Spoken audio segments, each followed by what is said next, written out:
We're done, right? Now, in the same fashion, like this for loops, we can do further more things.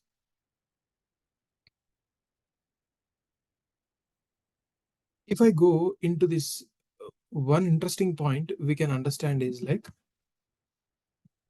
whenever we are doing a for loops, so for the for loops also we can add certain kind of logic to make it interesting.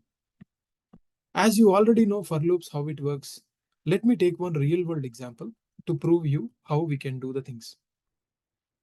If I take the example of say progress a bar, if I want to implement, let's take the example of a progress bar implementation.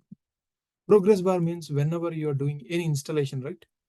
So it says like for 10%, 20%, 30%, it will show the progress bar. If I want to implement that progress bar, do you know that we can implement that with simple escape sequences? I'll show you how.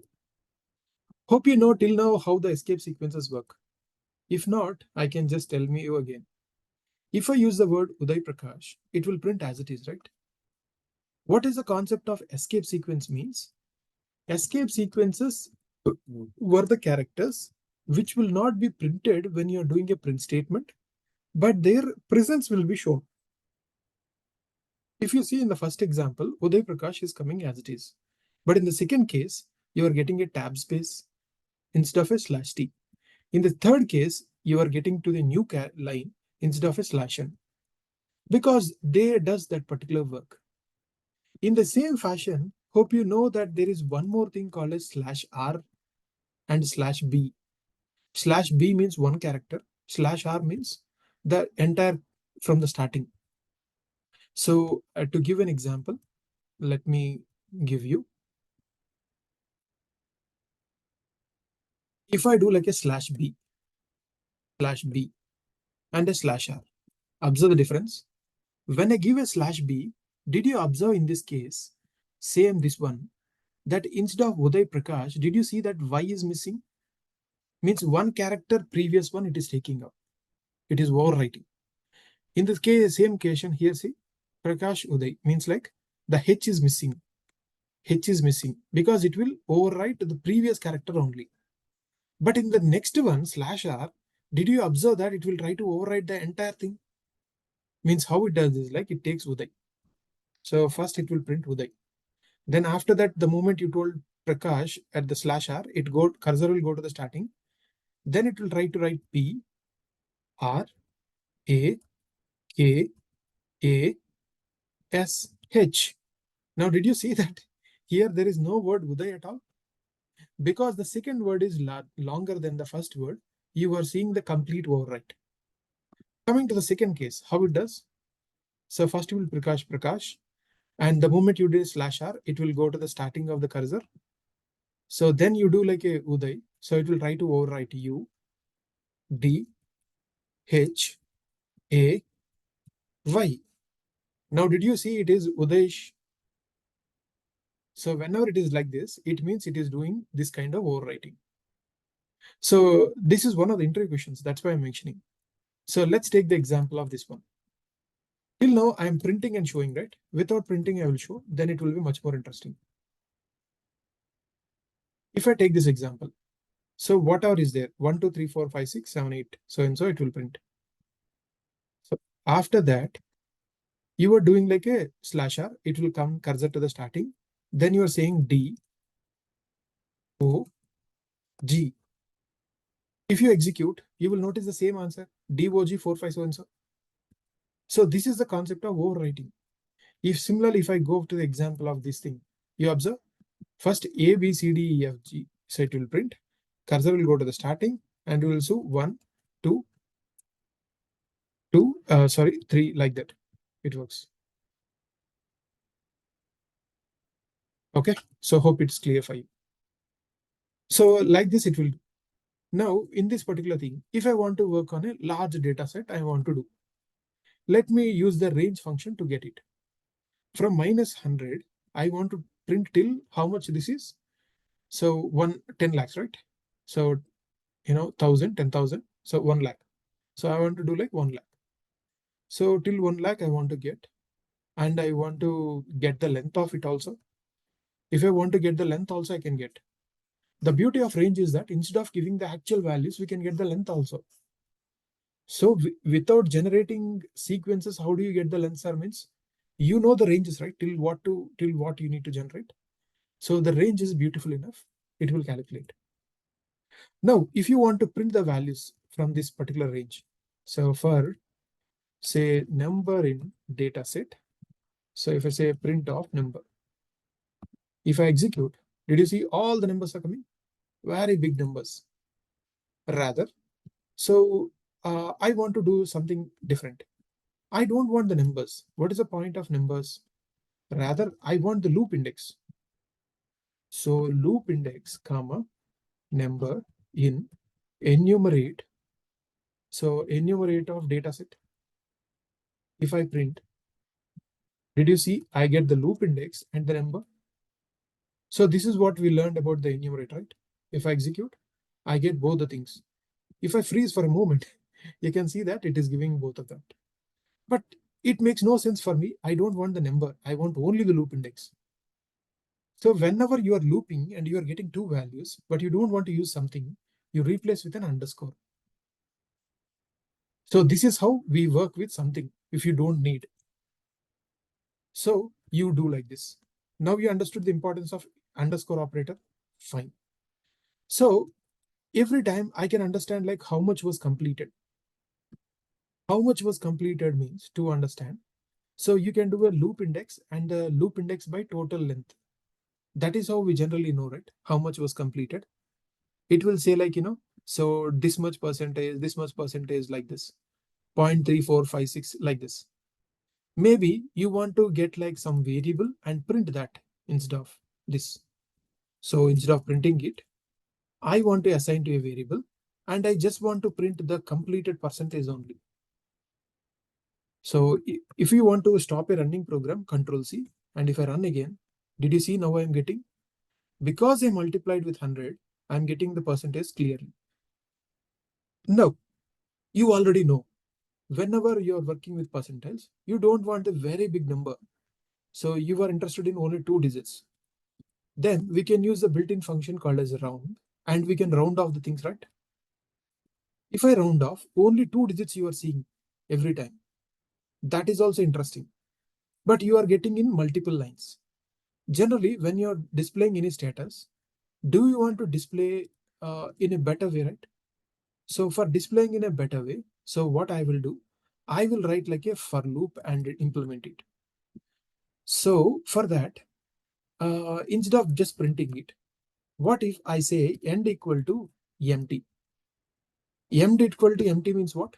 Instead of displaying in multiple lines, it tries to display all the things in the same line. But it makes no sense, right, for you to understand what is happening. Now, each time what you want to display at the end of things, what it should do, it should try to override the previous line. So can I do like this /r? Means after printing everything, the cursor should go to the starting and replace to the previous value. It's a magic you're doing, right? So in one shot with the /r, you're trying to replace the previous value. So no new thing, nothing. So there are like multiple strategies to implement it. So if you want the loop index or anything, you can do in a much better way to do it. So means how much completed like that we can write. So instead of like this, we can write with a, so like you see, either you write a /r here and do, or at the end itself you write /r. Either will work perfectly. Now in this case, what I am doing, I am giving like 5 digit space reserved and I'm printing it. Now did you see what happened? Hey, I reserved 5 digits for you and I'm printing it. This much percentage completed, this much percentage completed. Don't you see it's a magic? It's working much better, right? Fine. Now the assignment for you is like, similarly, you need to implement a progress bar in a pictorial fashion. The only difference is I am displaying the numbers, right? So whereas you are displaying like this. But did you observe this one problem here? After doing all the prints, did you get the final result as 100%? No. Now, one more thing I want to do here.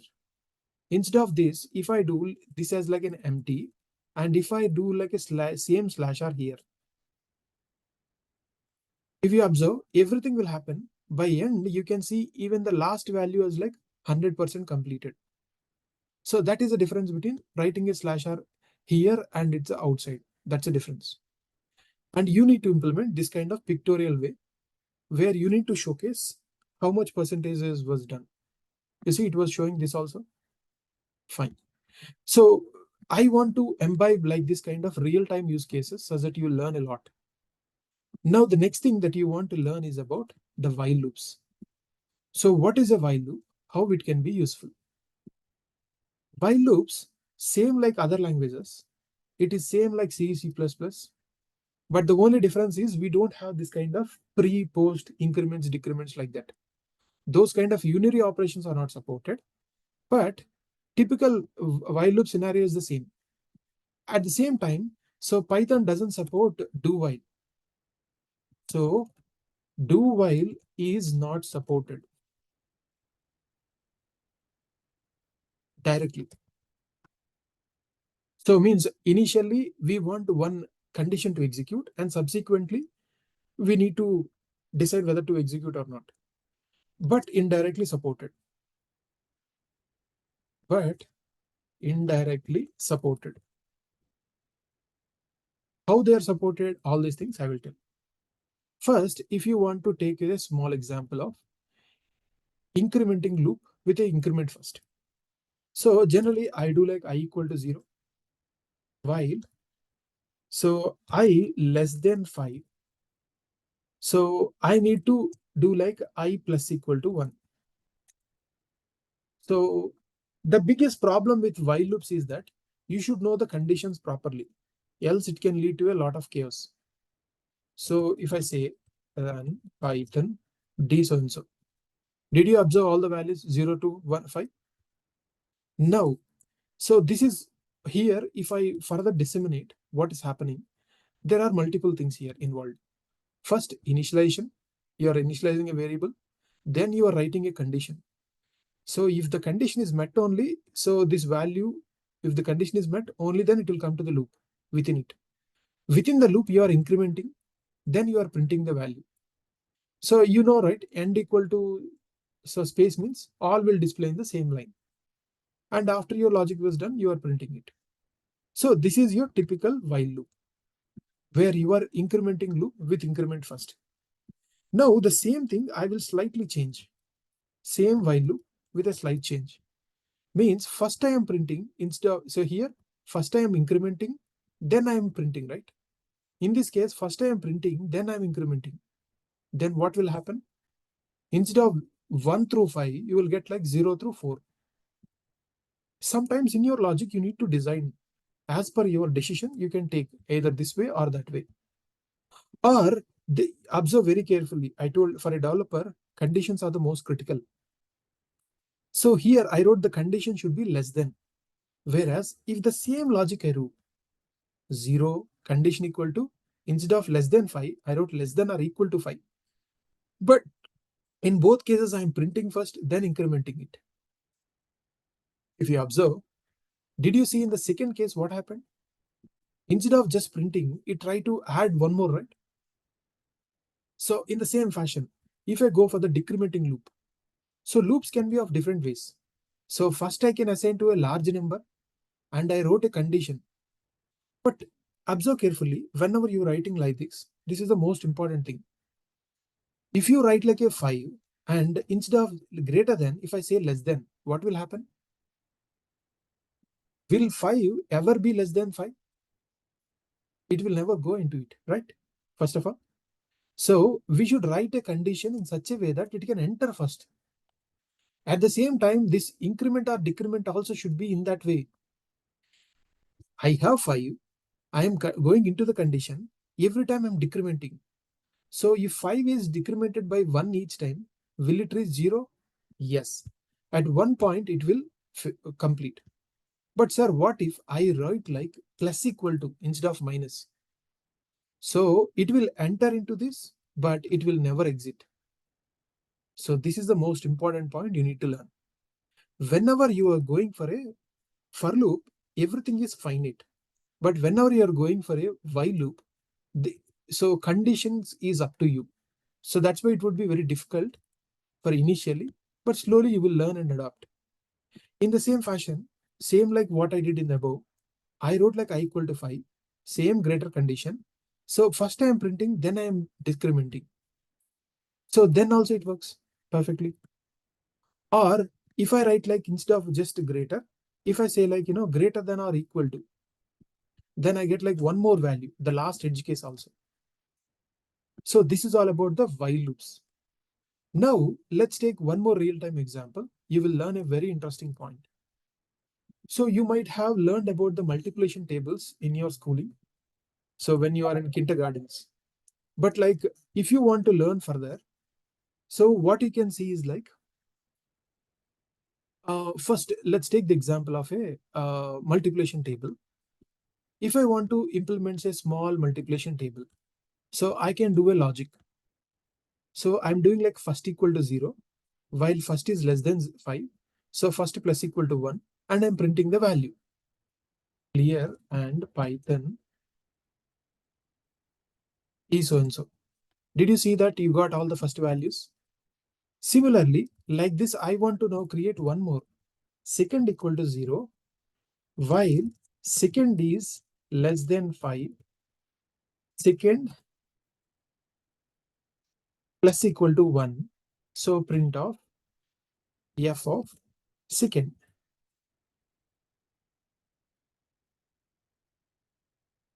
Second equal to. If I do like this now, it will execute. Oh, sorry. While you can notice. So first equal to so and so, second equal to so and so. Like that, two independent for loops are there. Now, what if I want to make these two for loops related? So means what I'll do, I will take the same two loops, but observe carefully what I'm doing. Again, if I print like this, what will happen? Again, the same thing will happen. But what if I'm moving this second one into the first one? Means a while loop within another while loop. That makes a lot of difference. So did you see for each of the first while loop, first one, the second one is executing 5 times. For each of the first one, second one is executing 5 times. So in a better pictorial way, so to understand, maybe I'll give a slash t for you to better understand. Did you understand? For each of the first for loop, the inner for loop is looping for 5 times. So this one totally it will loop for 5 times. This one loop for 5 times. 5 plus 5 it is 10 times. But this one 5 into 5. This is called as like a O of n square logic. In the big O notation, this is called as O of n square logic. So 5 into 5 is 25 times. So there are some cases where you need to work. So you can work. So for better understanding now, instead of printing these one separately, I can display in a better way. So instead of displaying like this, can I display like this? Both first and second, both of them I can display here itself. Observe first and second. As I'm getting first and second, can I use this? Because in Python print statement, we can write any strings or numbers, anyone separately, right? Can I do like this? And finally, can I write like first into second? So don't you think it's like a, tables, right? And observe carefully. If I write a print statement here, so observe what will happen. After each statement, it is taking an empty print. But what if I make one tab space away? That's why indentation is very crucial in Python. So after each inner while loop, it is making a print statement. So that's the difference. You see, after each inner while loop, you are making things.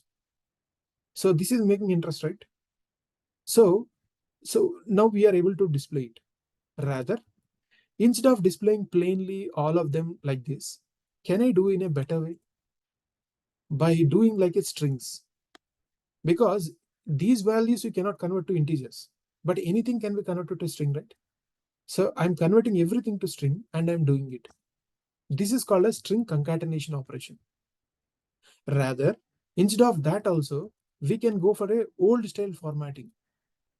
Means instead of this, so old style formatting is a good thing. So old style formatting means what? You give a placeholders and you give the values. So first should go here, second value should go here, and this result should go here, like that you give. So it works perfectly. Or for the last values, if you want to do like a 2 or 3, so it would be much more good. Why? Because so till now, right now you are 5. What if you make 10? So here also you are 5. What if you make 10?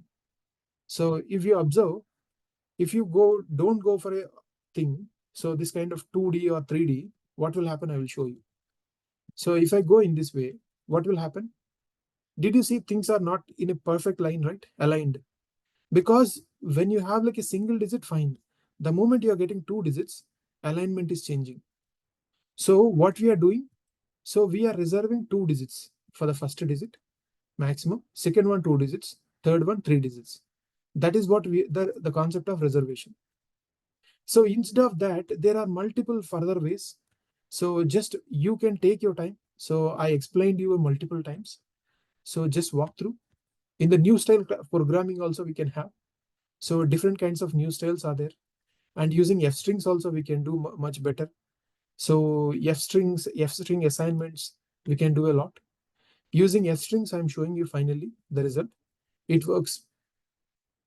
And whenever you have something which is changing, like a constant value, instead of directly, you can assign to a variable and refer that variable every time. Whenever you have in a program something as a constant, instead of writing those constant multiple times, write to a constant variable and reuse it. Such that in future, if you want to get not 10 tables, but 100 tables, you can do that. So like this I did. So one more thing is like, instead of a just print, I can also add something like string repetition operator. So it is same like this character. Instead of a white space, you can add it such that every time it will add that space. And I don't want this one, right? Yeah, like this I changed. Now the point is like, so one assignment. Update to change the range multiplication tables. So you have only one constant right now, max table. So you want both starting and ending, both start and end. You try to manage that. Similarly, you have further more good assignments today. The assignments are like this one. Now, based upon what we have done, we can do a similar thing.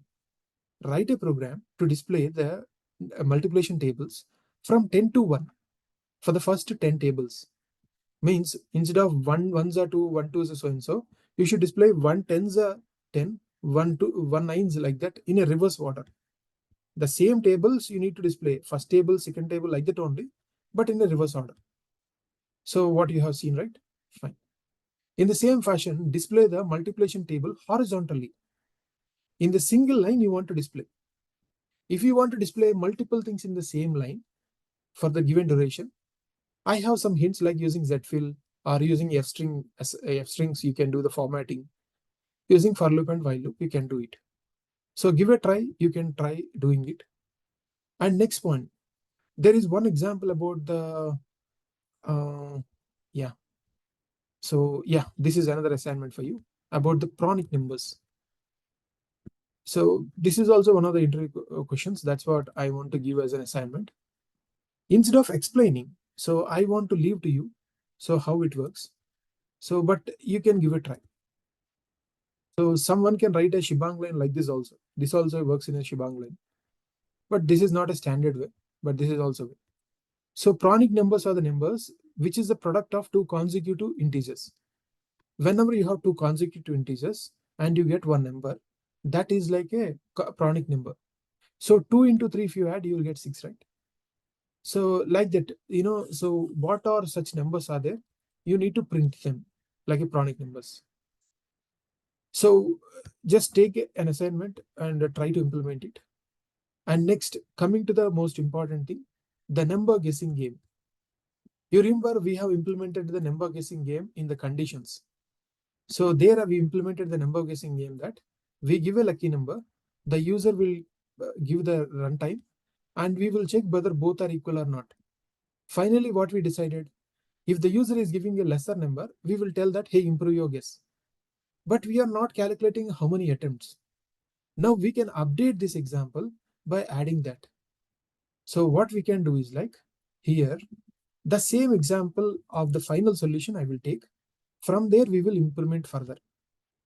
So for this solution, if I can implement. So till now, we know that this solution is working where you are displaying the previous value.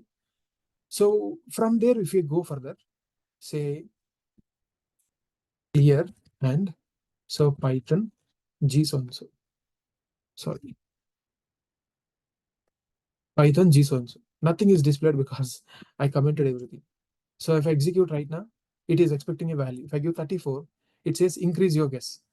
So if I give again, say 45, it says increase your guess. So my lucky number is 67. So it is trying to make you towards the journey. If I say 56, it's trying to increase it, your guess. If I say 67, it said you are correct.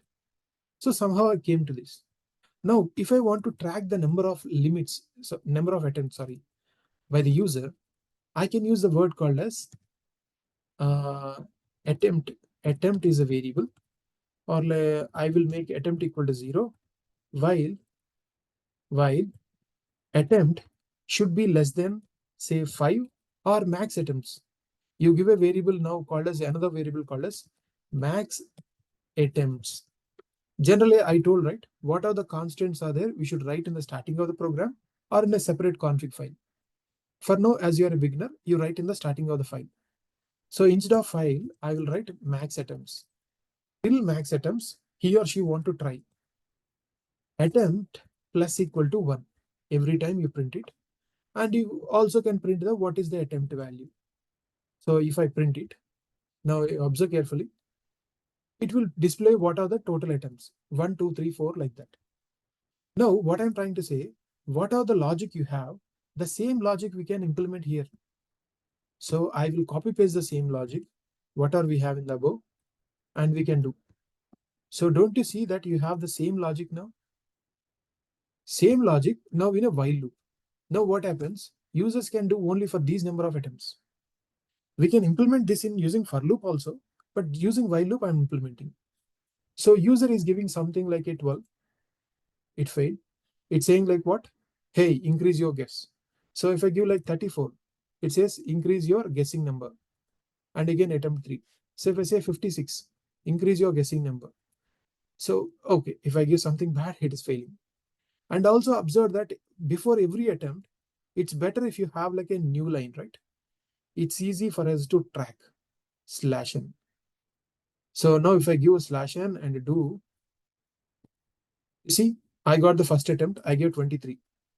So it's clear for us, right?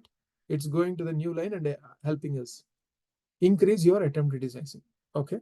So if I say like 45, it is saying increase your guess. If I say so 56, it says increase your guess. If I say 878, it says decrease your guess. If I say like 56 again, sorry, 66 if I give, it says increase your guess and it is stopping. So you got 5 attempts. Within 5 attempts, you are unable to do.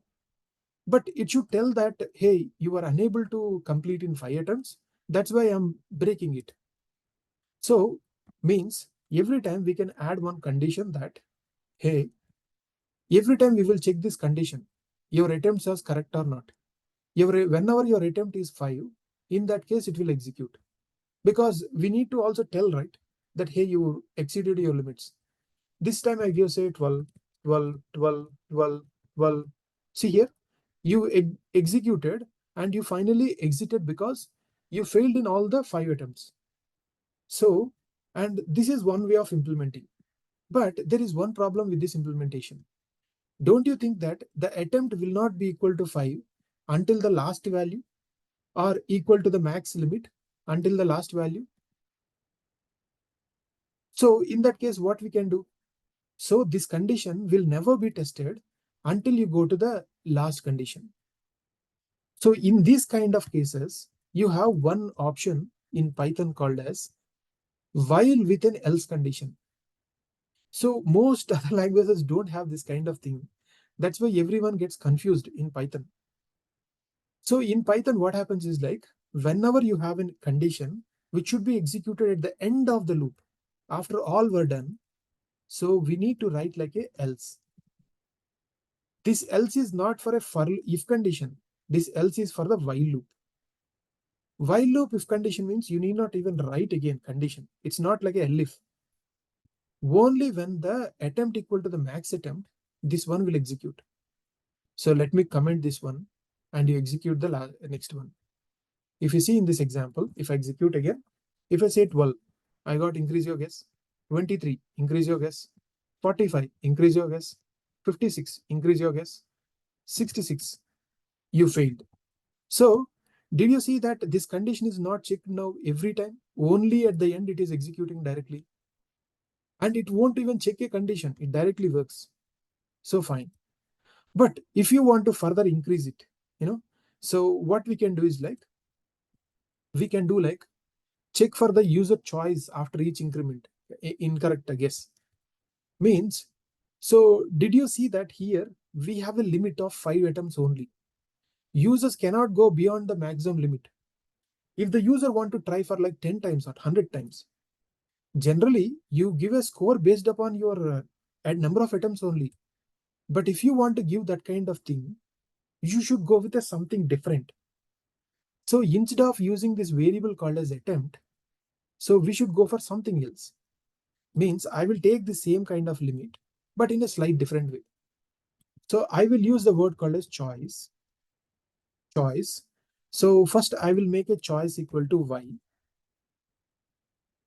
Okay. So while choice equal to y. So I'm doing like a capital, right? See. So while choice equal to y, I want to get inside. I will use the same concept again, a number of attempts and all these things. But I will not make a case based on this number of attempts. Means I will do the same things again here also. I will take number of attempts and number of attempts plus 1. See here, every time the attempts are counted like this. But the condition is not based upon the number of attempts, but the condition is based upon the choice. But sir, subsequently, who will give the choice? We need to have a way.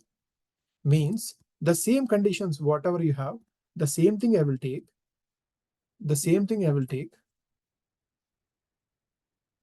But at the end, I will make a choice explicitly. So if I make a choice like this now,